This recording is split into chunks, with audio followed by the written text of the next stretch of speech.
दोस्तों, कहा जाता है कि आदमी को इनकम और महिला को उसकी उम्र नहीं पूछनी चाहिए, क्योंकि इन दोनों को जब ये पूछते हैं तो उन्हें अच्छा नहीं लगता है और ये हम आम भाषा में हर जगह सुनते रहते हैं। लेकिन आज हम एक महिला या यूं कहें कि एक युवती की उम्र की बात करेंगे। कभी आपने सोचा है कि एक 23 साल की युवती अपने जीवन में क्या कर सकती है? या तो पढ़ाई कर रही होगी, या कहीं शादी करके सेटल्ड हो गई होगी, या फिर अपनी नौकरी की तलाश में होगी, या नौकरी कर रही होगी, या फिर बिजनेस कर रही होगी, या फिर किसी अलग फील्ड में अपने करियर को स्टेबलाइज करने के लिए, अपना करियर बनाने के लिए मेहनत कर रही होगी। तमाम बातें यही सुना होगा, यही करते हैं और हमारे आसपास देखते हैं।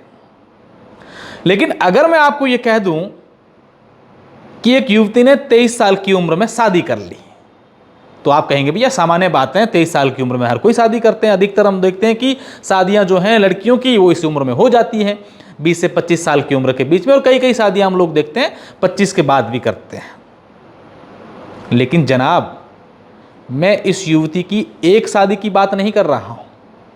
उसने एक नहीं, दो भी नहीं, 3 नहीं, 4 नहीं, 5 नहीं, 10 नहीं, 20 नहीं, बल्कि 25 शादियां की है।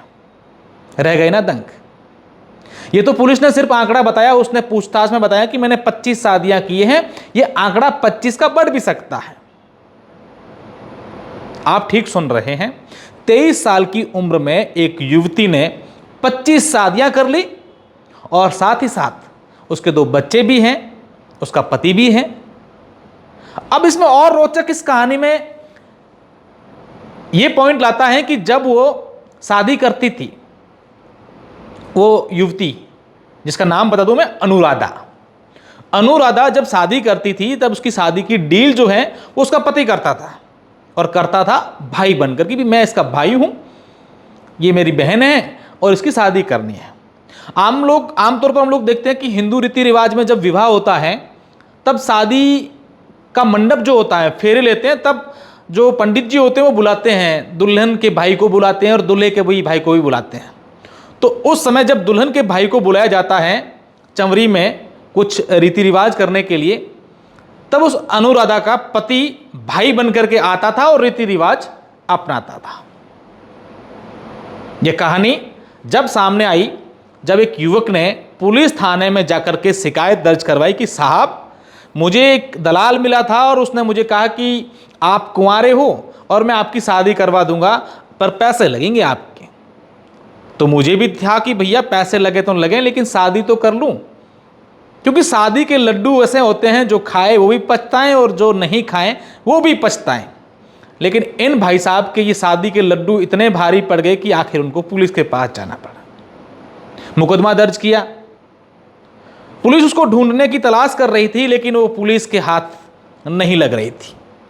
और फिर एक और व्यक्ति के साथ इसने ऐसा कर लिया। यह व्यक्ति था राजस्थान के चित्तौड़गढ़ जिले का। चित्तौड़गढ़ पुलिस जब उसको ढूंढने की कोशिश कर रही थी, तमाम कोशिशों के बावजूद अनुराधा, उसका पति और उसकी एक गैंग, या यूं कहें कि उसका पूरा गिरोह पकड़ में नहीं आ रहा था। तब पुलिस कांस्टेबल ने या उनके अधिकारियों ने एक तरकीब सूझी कि साहब, क्यों ना हम ही दुल्हा बन करके उससे संपर्क करें, शादी की कोशिश करें, ताकि वो हमारी पकड़ में आ जाएगी। कांस्टेबल ने एक तरकीब सूझी और उसने दलालों से संपर्क किया कि मुझे यार शादी करनी है। दलाल वही थे जो अनुराधा की शादी करवाते थे। दलालों ने कहा ठीक है भैया, हो जाएगी शादी, पर आपको जो है पैसे देने पड़ेंगे, 3-4 लाख 5 लाख जो भी मांगे थे, क्योंकि इनकी डिमांड 2 लाख से 5 लाख के बीच में होती थी। पुलिस आई और पहले उस लड़की के जो फोटो हैं वो व्हाट्सएप पर भेजते हैं। इनका आप तरीका देखिए शादी करवाने का। सबसे पहले तो अनुराधा के जो फोटो हैं वो व्हाट्सएप पर भेजते हैं लड़के को दिखाने के लिए। फिर लड़के और लड़की की मुलाकात सड़क पर ही करवाते हैं। वो गाड़ी लेके आते हैं, वो सड़क पर ले आते हैं कि देखो घर में हमारे नहीं जा सकते, कोई काम है, या आप लड़की हैं देख लो। और सबसे खास बात कि उनका जो पूरा गिरोह है वो लोकल जो दलाल होते हैं शादियों के, उनसे संपर्क करते हैं।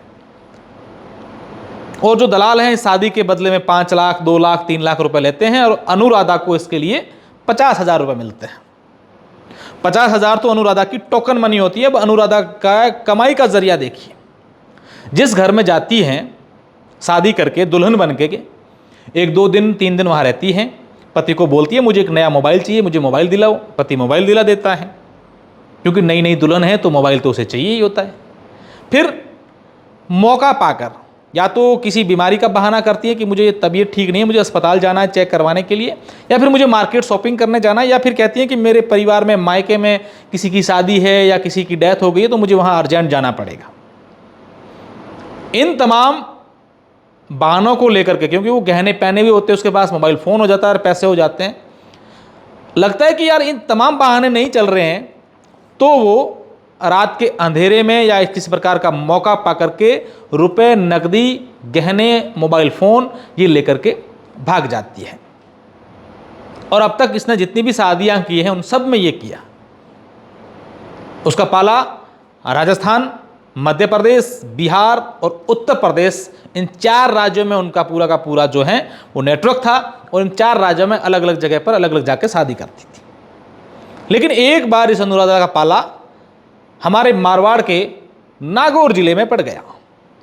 नागौर में किसी से शादी कर ली, वही फिराक में थी कि पैसे लेकर के भाग जाएं, लेकिन भैया ये मारवाड़ वाले हैं, छोड़ने वाले कहाँ हैं, पहुंच गए पीछे पीछे, और वहां जाकर के अनुराधा और उनकी पूरी टीम ने उनसे कंप्रोमाइज़ कर लिया। मध्य प्रदेश में भी ऐसा एक मामला हुआ कि ये लो भैया पैसे वापस लो, कोर्ट केस वेस मत करना, और उन्होंने इस बात में भी समझौता कर लिया कि कल को ये बात मालूम चले समाज परिवार में कि भाई यार ऐसा ऐसा इनकी शादी हुई थी और बीवी भागी, तो उन्होंने भी इस प्रकार के लफड़ों में बचने से कोशिश की और ये मामला हो गया। आप जरा सोचिए कि कैसे आजकल लोग जो हैं पैसे कमाने के जरिए अपना रहे हैं, और जब जब लोगों ने शॉर्टकट में या तमाम नैतिकता को भूल करके सामाजिक मूल्यों को छोड़ करके इस प्रकार पैसे कमाने की कोशिश की है या फिर इस गलत काम करने की कोशिश की है, तो उनके हश्र क्या रहे हैं इतिहास उठा करके देखिएगा। मैं सिर्फ शादी समारोह या इस प्रकार के विवाह लुटेरी दुल्हनिया की बात नहीं कर रहा हूं। हालांकि इस खबर में मैंने कभी कहीं पर भी किसी जगह का नाम नहीं लिया है, कहां हुआ, क्या कुछ हुआ, या किसी का नाम, इसलिए कि आपको एक कहानी बता दें। आज के दौर में हम लोग देख रहे हैं कि हर जगह पर हमें ठगी मिल रही है, लेकिन इन तमाम चीज़ों से बचने के लिए हमें अलर्ट होना पड़ेगा, हम खुद को सावचेत होना पड़ेगा कि आखिर ये सब क्या चल रहा है और हमें इससे कैसे बचना है। तो इसके लिए आप अगर शादी किससे करने जा रहे हैं तो पहले उसके बारे में पूरा फीडबैक लें, पता करें। सिर्फ शादी की जल्दी में, आवेश में आकर के अरे यार मेरी तो शादी हो रही है, फटाफट जो है वो ले आओ, बस दुल्हन ले आओ, ऐसा नहीं करना है। नहीं तो फिर दुल्हन तो जाएगी जाएगी, आपकी तिजोरी के अंदर रखा माल भी ले जाएगी। ऐसा मामला पहली बार नहीं हुआ है, राजस्थान के अंदर कई सारे ऐसे उदाहरण हमने देखे हैं। हालांकि कई लोग जो हैं लोकलाज के चलते वापस कहते नहीं हैं। कई ऐसी महिलाएं हैं जो शादी करके आ जाती है और 2-2 साल तक मौके की तलाश में रहती, तब तक वो बच्चों की माँ भी बन जाती है, लेकिन उसके बावजूद उन बच्चों को छोड़ करके या ले करके भाग जाती है, फरार हो जाती है और फिर दूसरी शादियां करती है। तो जितने भी मेरे मित्र जो कुंवारे हैं या फिर उनके कोई फ्रेंड कुंवारे हैं या उनका कोई परिवार का सदस्य कुंवारे हैं और शादी की फिराक में हैं, तो इस वीडियो को ध्यान से सुन लीजिएगा और इस वीडियो को अधिक से अधिक शेयर भी कीजिएगा, ताकि कोई और इस प्रकार की लुटेरी दुल्हन की चक्रों में ना फंसे, अपने पैसे धन का भी नुकसान नहीं करें। धन्यवाद। ये खबर अगर आपको अच्छी लगी है तो हमारे चैनल को सब्सक्राइब कर लीजिएगा, शेयर कर दीजिएगा, और हाँ, जितने भी कुंवारे हैं उनको भेज भी दीजिएगा। Thank you.